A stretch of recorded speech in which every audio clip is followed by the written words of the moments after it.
유튜브 보니까 어느 나라는 음주운전하다 걸리면 총살을 당한다던데요. 그런 거 함부로 믿으면 안 돼요. 엘살바도르에서 음주운전 걸리면 총살 당한다. 불가리아에서는 초범은 훈방시키고 재범은 교수형시키네 어쩌네 그랬는데 전부 사실이 아니었습니다. 아이 뭐야 또 속았네 이거. 아니 무슨 변호사라 아저씨가 맨날 유튜브에서 이상한 거 줘보고 있어. 저같이 잘못된 정보에 속는 여러분이 있을까봐. 그리고 특히 요즘 연말이다 뭐다 어디 모임 같은 데 가면 술 많이 마시게 되잖아요. 여러분이 음주운전에 큰 경각심을 가졌으면 해서 저희 로맨지가 앞으로 3주간 음주운전 특집을 준비했습니다. 이번 영상에서는 해외 여러 나라의 음주운전 처벌법과 처벌 수위에 대해서 알아보도록 하겠습니다. 진짜 세상에 이런 법도 있습니다. 채널 고정.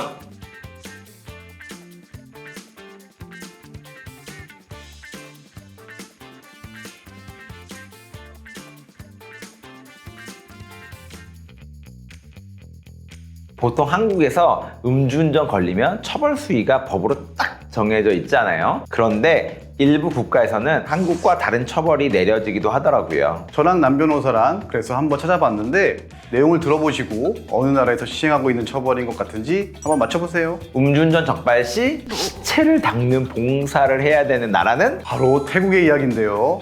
태국의 경우 관련 법령에 따른 처벌과 함께 음주교통사고 피해자의 시신이 안치된 영안실 봉사명령이 함께 내려진다고 합니다. 음주운전 적발 시 월급을 몰수당하는 나라는 핀란드가 그런데요. 이게 정확히는 일수 벌금형이라고 해서 죄의 정도가 경미할 경우에 보통 벌금형을 선고하는데 통상 범법자의 수입과 자산에 근거해서 며칠의 벌금형에 처한다는 형식으로 선고하는 거예요. 그래서 월급을 몰수한다 이런 이야기가 있는 거고요. 3일의 벌금이 1일의 구금과 동일한 것으로 처리하면서 위반 항목당 최대 120일까지 벌금형 선고가 가능한 것으로 알려져 있습니다. 언론이나 포털에 음주운전자의 신상을 공개해버리는 나라는 대만, 싱가포르, 호주 등이 그렇습니다. 동네방네 음주운전자라고 소문이 나겠죠. 이 외에도 처벌과 함께 정신과 치료가 병행되는 튀르키예, 또한 2회 이상 적발 시 면허를 취득할 수 없는 노르웨이 등 나라마다 음주운전을 대하는 태도와 처벌 방식이 정말 다양한 것 같습니다. 이번에는 미국은 음주운전을 어떻게 처벌하고 있는지 알아볼까요? 한 가지 아셔야 할 점은 미국은 연방국가라 주마다 법이 있고 같은 범죄에 대해서 처벌 수준이 조금씩 다른 경우가 있습니다. 미국은 유타주를 제외하고 혈중 알코올 농도 0.08부터 음주운전으로 적발되고 있는데요. 생각해보면 미국은 차를 우리나라보다 한참 어린 만 16세의 운전면허를 딸 수 있는 주도 있거든요. 그래서 술을 못 사는 10대 운전자와 상업용 트럭 운전자들에게는 무관용 수준으로 0.02%를 적용한다고 합니다. 0.08%는 우리나라 기준 면허 취소 수치지만 0.02%면 한국에서 음주운전으로 보는 0.03%보다 훨씬 엄격한 겁니다. 주마다 처벌 수위가 다르기 때문에 음주운전 가장 처벌이 강한 주는 어디일지 찾아봤거든요. 근데 워싱턴주는 사망사고를 낸 운전자에게 1급 살인 혐의를 적용해 최대 무기징역과 우리 돈으로 6천만 원에 달하는 벌금형을 선고합니다. 그리고 음주운전자에게 보험료를 몇백씩 할증시켜버리기도 하고 음주운전을 막지 못한 사람에게도 형사 책임을 물으려고 하는 추세라고 합니다. 추가로 주마다 음주운전자 번호판을 따로 구별하는 경우가 있고 시동이 걸리지 않도록 시동 잠금 장치를 차에 설치해버리는 주도 있습니다. 확실한 점 한 가지는 우리나라에 비해 확실히 처벌은 강한 편이네요. 이번에는 저 멀리 있는 나라 말고 우리나라 바로 옆에 있는 일본, 중국은 음주운전을 어떻게 처벌하고 있는지 한번 볼까요? 남 변호사님이 보시기엔 일본이랑 중국 중에 어느 나라가 더 처벌이 셀 것 같아요? 중국이 아닐까요? 중국은 마약도 쌀벌하게 사형 때려버리잖아요. 맞습니다.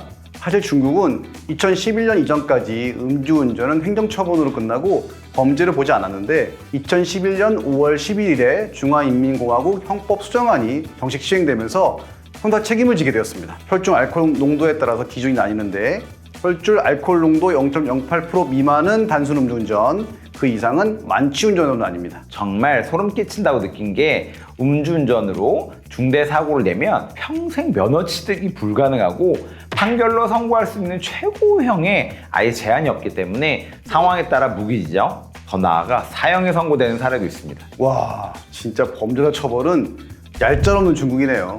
일본은 어떤가요? 일본은 몇 건의 유명한 음주운전 사건 사고가 있었고 여러 번 법 개정을 거쳐서 음주운전 사망사고 가해자에게 최고 징역 30년을 처할 수 있는 법이 생겼습니다. 20년 넘은 징역형이 선고되는 판결도 어렵지 않게 찾아볼 수 있고요. 알코올 농도는 한국과 동일하게 0.03%부터 음주운전으로 보고요. 더불어 호흡 측정 시 알코올 농도가 리터당 0.15mg 이상인 경우도 음주운전으로 판단하는데 0.15에서 0.25mg/리터의 미만일 경우에는 3년 이하의 징역 또는 50만 엔 미만의 벌금 그리고 90일 면허정지 그 이상의 경우에는 5년 이하의 징역 또는 100만 엔 이하의 벌금 및 2년 면허정지입니다. 또한 음주운전자뿐만 아니라 주류를 제공한 자 그리고 동승자도 징역형이나 벌금형에 처하기 때문에 책임 소재를 확실하게 묻고 원인 제공자까지 전부 처벌을 하게 됩니다. 법 개정 이후 일본의 음주운전 사망 건수는 2000년 1276건에서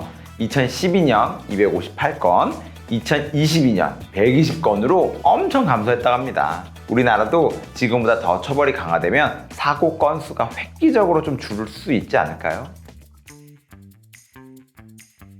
이렇게 보면 한국은 계속해서 법을 강화한다고는 하고 있지만 도대체 왜 이리 처벌이 관대해 보이지?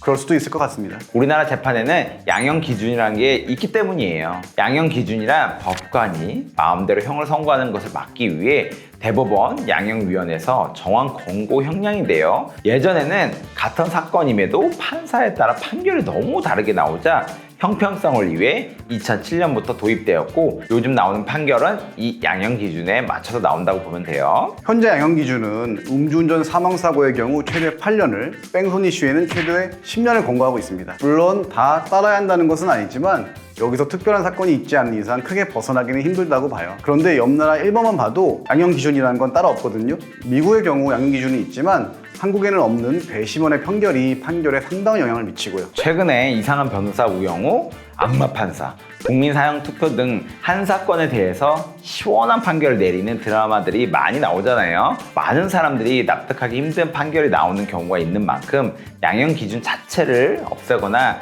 손봐야 하는 것이 아니냐라는 의견도 있지만 여기에 대해서 신 변호사님은 어떻게 생각하세요? 제 생각은 양형위원회 양형 기준이 나름 합리적이라고 생각합니다. 어떤 사건에 동일한 유사한 사건을 넣고서 어떤 판사님은 되게 형을 세게 주고 어떤 판사님은 되게 경한 형을 준다면 사법부에 불신을 줄 수 있기 때문에 대략적으로 유사한 사건에 있어서는 평균적으로 비슷한 형 선고가 되는 것이 타당하다고 저는 봅니다. 이런 기준이 없으면 결국 피고인이나 피해자들이 이 판사님이 있는 법원은 피해야겠다라고 생각해서 주소를 옮기거나 관할 법원을 옮기거나 이런 일이 빈번하게 일어날 수 있습니다. 따라서 판사님들의 재량도 중요하지만 어느 정도 일관성이 있는 양형 기준이 필요하기도 합니다. 다른 나라에 비해서 한국의 음주운전 처벌이 가볍다고는 말하지만 우리나라도 이제 초범의 경우도 실형을 선고하는 사례가 나오고 있는 만큼 처벌 수위가 결코 가볍지 않습니다. 그러니까 꼭 술 드시면 운전대 절대 잡으시면 안 됩니다. 연말 모임 같은 곳 가시면 대리운전 꼭 부르시고요. 음주운전 처벌에 대해 하고 싶은 이야기가 있다면 많은 댓글 부탁드립니다. 지금까지 로맨즈의 남성민 변호사 신혁범 변호사였고요. 영상 잘 보셨다면 구독과 좋아요 부탁드립니다. 감사합니다.